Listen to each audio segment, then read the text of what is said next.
जय जोहार। छत्तीसगढ़ी प्रमुख प्रादेशिक समाचार के संग मैं प्रथा शुक्ला।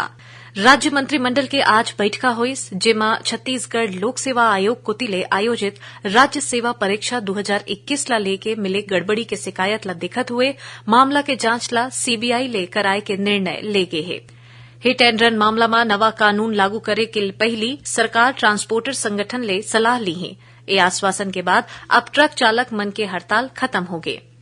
केंद्रीय स्वास्थ्य मंत्रालय हा दिशा निर्देश जारी करे है कि अस्पताल में गंभीर रूप ले बीमार मरीज मन ला उखर या फिर ओकर घरवाला मन कोती ले मना करे की स्थिति में आईसीयू में नहीं भेज सकी। अयोध्या के श्री राम मंदिर में श्री राम लला के प्राण प्रतिष्ठा के मौका में 22 जनवरी के प्रदेश में शुष्क दिवस रही। उन्हें श्री राम लला के प्राण प्रतिष्ठा के मौका में बनैया भोग पर छत्तीसगढ़ के किसनहा मन कोती ले सब्जी भेजे जाही। उप मुख्यमंत्री विजय शर्मा हा प्रदेश के सबो लोकसभा क्षेत्र में आईआईटी के जैसे छत्तीसगढ़ इंस्टीट्यूट ऑफ टेक्नोलॉजी शुरू करे पर जरूरी कार्यवाही करे के निर्देश दीन है। उप मुख्यमंत्री हा लोकसभा चुनाई ला देखत हुए व्यावसायिक परीक्षा मंडल कोती ले आयोजित होए वाले परीक्षा ला निर्वाचन ले पहली कराए बर किहिन है।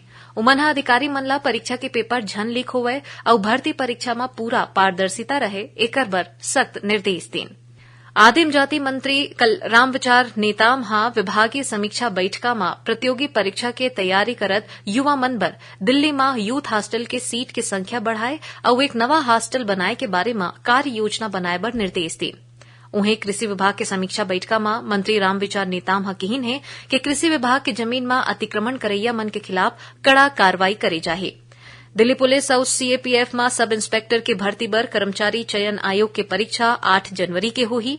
एकर बर रायपुर शहर के सरोना के पार्थवी प्रोविंस कमर्शियल कॉम्प्लेक्स में परीक्षा केंद्र बनाए गए हैं और रायपुर जिला स्वरोजगार मार्गदर्शन केंद्र कोतिले स्थानीय शिक्षित बेरोजगार युवा मन ला नौकरी दे बर रायपुर के पुराना मुख्यालय के रोजगार कार्यालय में 9 जनवरी के जॉब फेयर आयोजित करे जाही। तय रहीस अभू तक के प्रमुख प्रादेशिक समाचार। जय जोहार।